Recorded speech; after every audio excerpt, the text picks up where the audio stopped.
It seems like this Diddy drama is getting more and more spicy because boy do we have new players in the freak-off saga. Cause we all know if Diddy's gonna go down, that man would definitely not want to go down alone. And it seems like Ashton Kutcher is not waiting around for the feds to come knocking, cause word on the street is Ashton and his wife, Mila Kunis, are fleeing out of the US cause Diddy's been snitching and the feds are on Ashton's tail. Y'all, we gotta get into this.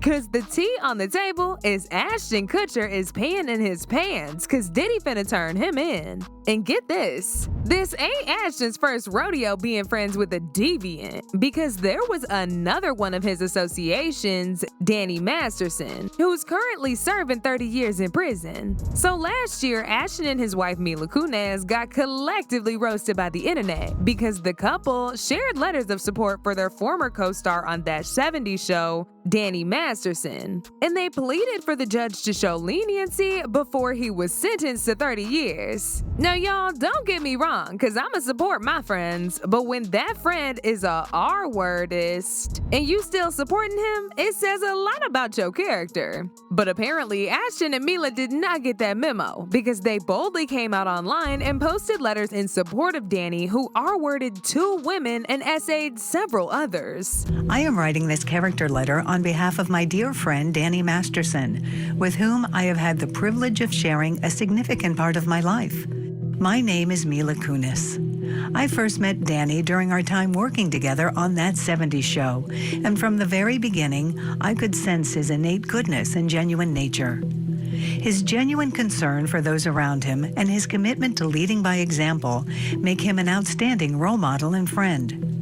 Moreover, Danny has consistently displayed a profound sense of responsibility and care for those around him. He demonstrates grace and empathy in every situation, be it within the entertainment industry or in our personal lives. His steady support and understanding presence make him a reliable source of guidance and comfort for all of us.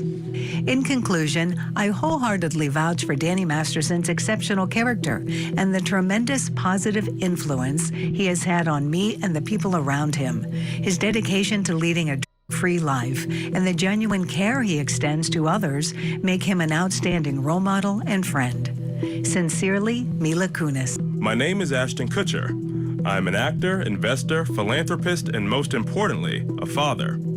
I met Danny Masterson when I was 20 years old in 1998. He instantly became a friend, dedicated coworker, and role model to me, and has remained as such for 25 years. As a friend, Danny has been nothing but a positive influence on me. He's an extraordinarily honest and intentional human being. Over our 25-year relationship, I don't ever recall him lying to me. He's taught me about being direct and confronting issues in life and relationships head-on, resolving them, and moving forward. As a role model, Danny has consistently been an excellent one. I attribute not falling into the typical Hollywood life of directly to Danny.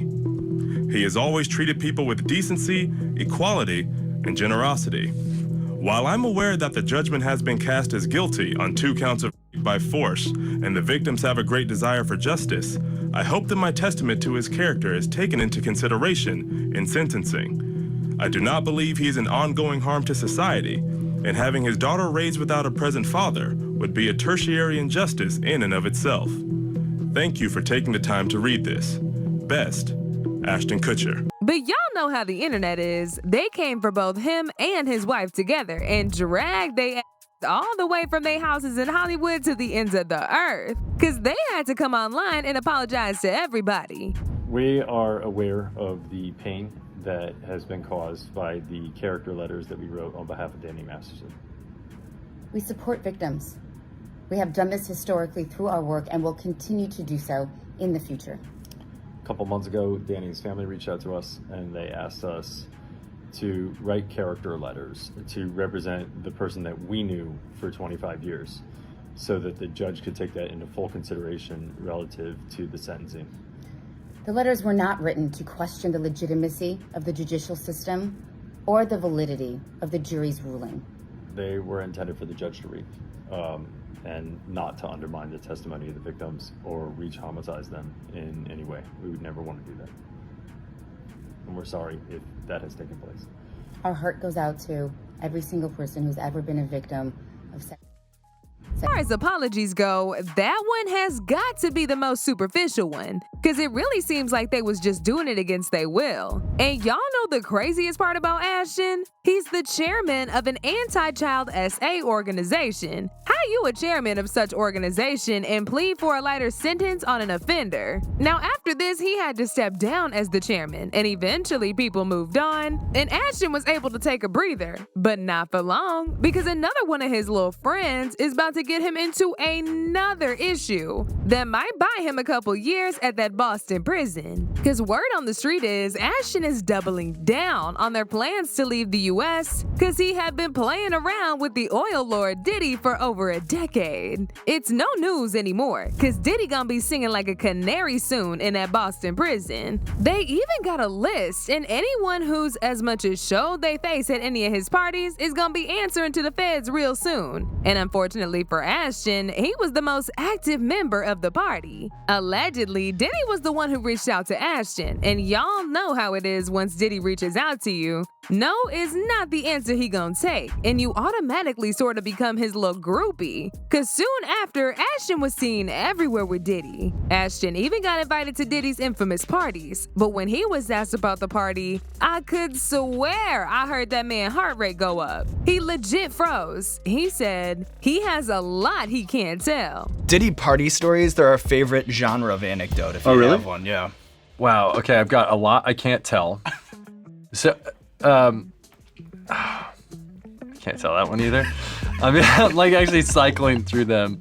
There was one moment, so it's not really a party story, but our relationship was really bizarre. So it started over punked, because he was like, yo, don't punk you me. can't punk me. We know how calm and collected Ashton Kutcher always seemed to be in public and at gatherings, right? Y'all should have seen Ashton at one of Diddy's white parties back in 2009. It seemed like Ashton pressed play on freak mode. No shame, just pure wildin'.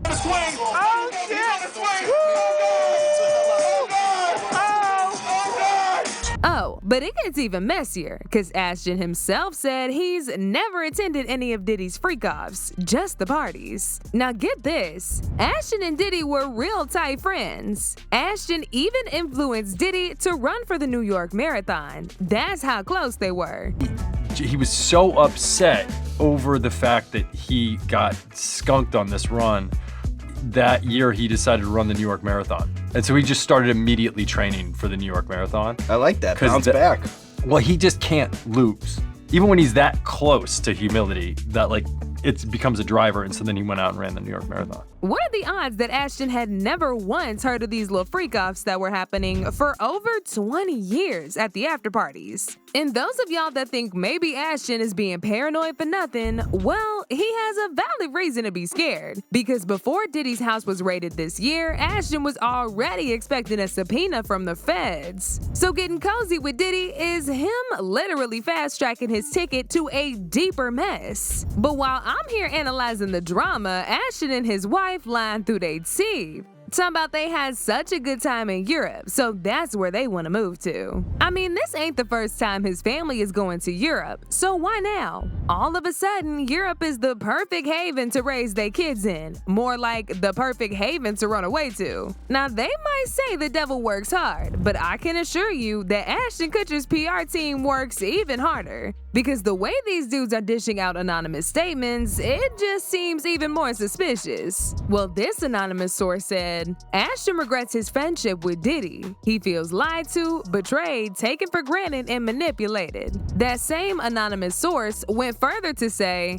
that if Ashton gets contacted, he would be fully supportive, as he has nothing to hide. But do y'all want to know the craziest of it all? Ashton Kutcher said that never in a million years did he believe that Diddy was doing all those horrible things. Now this is where it gets me, because what does he mean by he never believed? Boy, you went on air during an interview to say that you can't talk about what goes on at them parties you attended. You can't talk about what went down at the parties, so it definitely had to be something very shady. But y'all, I really think this Diddy saga is the much-needed catalyst that Hollywood needs, because every single person with a shady secret is gonna get called out. And it seems to have started already. But according to Ashton's PR team, Ashton did not have a genuine relationship with Diddy. But the moment he saw Cassie's video online, he realized the monster he was and cut all ties with Diddy. But ain't nobody buying that sob story that Ashton is trying to sell, and as usual, the TL is buzzing. One person said, "He is guilty. A hit dog will holler. He is scared Diddy has him on tape. He has been to more than one of Diddy's parties. He enjoyed the freak-offs. If he wasn't involved, he wouldn't be scared. He's trying to get the masses to think that Diddy's gonna lie on him." Child, this is exactly what I'm talking about.